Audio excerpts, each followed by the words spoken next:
ગોંડલ ગાયત્રી પરિવાર દ્વારા ઓમ Gayatri health centre ની શુભ શરૂઆત આપણે કરી છે.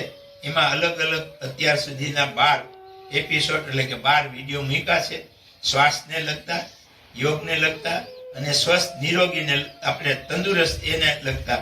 પણ અહીંયા આજ આપણે એક અલગ પ્રકારનો જે એક વિડીયો એટલે કે વિદ્યાર્થીઓને યાદ શક્તિ વધે, વિદ્યાર્થીઓ ભણવામાં પાવરફુલ થાય એ વિષય ઉપર આપણે અત્યારે આ વિડીયોમાં વાત કરીશું.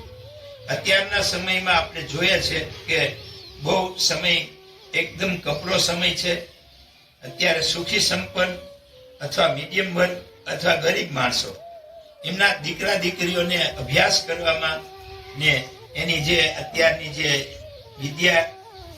વિદ્યાર્થીઓને સ્કૂલ, કોલેજ, પ્રાથમિક શાળા અને એની જે વ્યવસ્થા છે એ બહુ સારી રીતે ચાલે છે.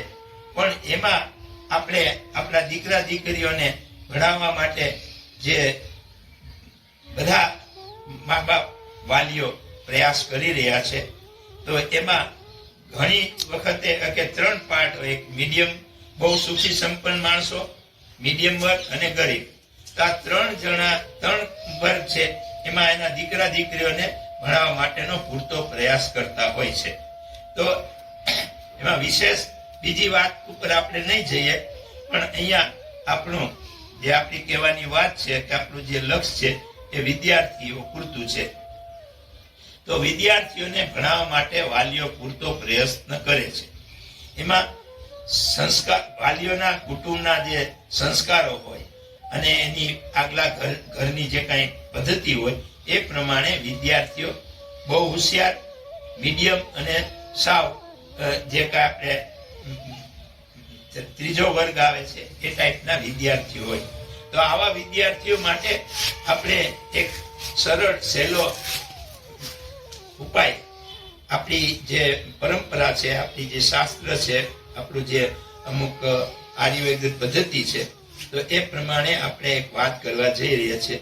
તો સામાન્ય રીતે જે આપણા વિદ્યાર્થીઓ હોય, જે માતા પિતા છે, એને એક ચિંતા ઓછી થાય એટલા માટે આપણે એક સરળ સહેલો ઉપાય અમે કહેવા જઈ રહ્યા છીએ. તો વિદ્યાર્થીઓના માતા પિતા આ વાત બહુ ધ્યાનથી સાંભળે અને એમને એકદમ એ દીકરા દીકરીઓ નબળા હોય ભણવામાં, એને યાદ શક્તિ ન રહેતી હોય અથવા એને જ્યારે પરીક્ષા આપવા બેસે વાંચ્યું હોય છતાં એને યાદ ન રહે, તો એના માટે આપણી એક પરંપરા છે કે ચાંદીનો એક પાતળો સરસ મજાનો ચેન બનાવવાનો. એ ચેન બનાવી અને એ આપણા દીકરા કે દીકરી વિદ્યાર્થી જે હોય એ વિદ્યાર્થીને પૂજા કરાવીને ઘરમાં જ એની પૂજા કરી, થોડી ઘણી વિધિ કરી, એને ચાંદલો ચોખા લગાવી અથવા ભાવથી આપનો જે કાંઈ માતા પિતાનો ભાવ હોય અને તમારી અંદર રહેલી જે શક્તિ છે એ દીકરાને દીકરીને આશીર્વાદ આપો, એવી રીતે એ ચેનને આશીર્વાદ આપી અને એ આપના દીકરા કે દીકરીને એ ગળામાં પહેરાવી દેવાની.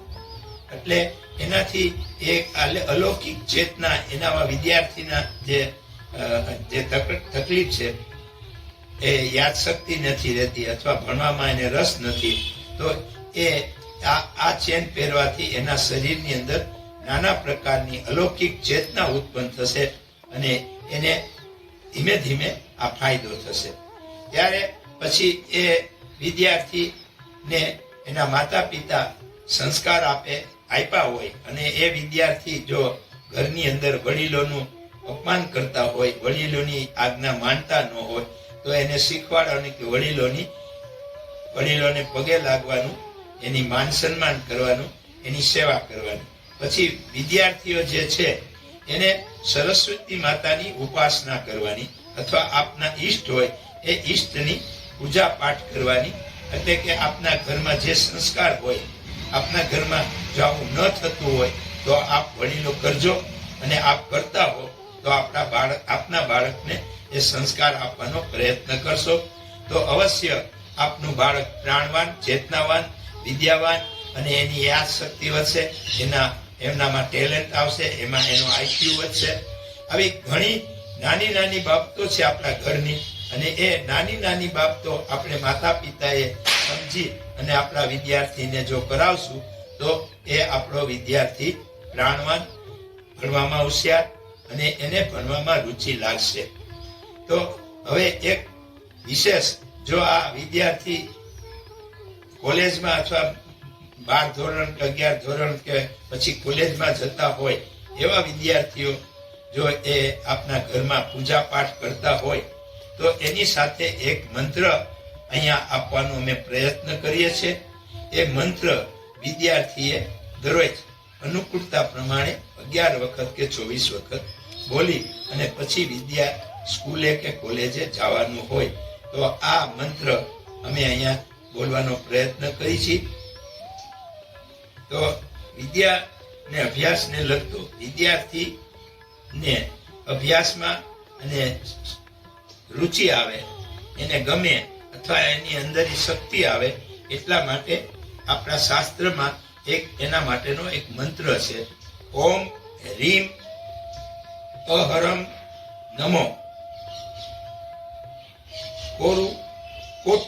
નમઃ કોટી નમઃ. ઓમ રીમ અરહમ નમો કોટી નમઃ. ઓમ રીમ અરહમ નમો કોટી નમઃ.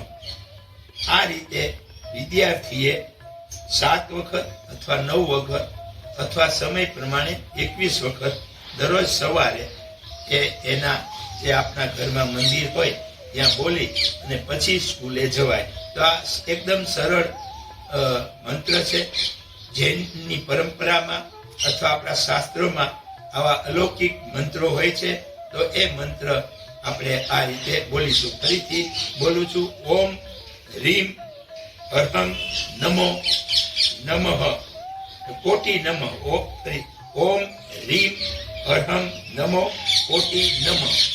આ રીતે મંત્ર વિદ્યાર્થીએ બોલવાનો અને એમની અંદરની ચેતના જાગૃત થશે, માતા પિતાની ચિંતા ઓછી થશે, એમને ભણવામાં રુચિ લાગશે.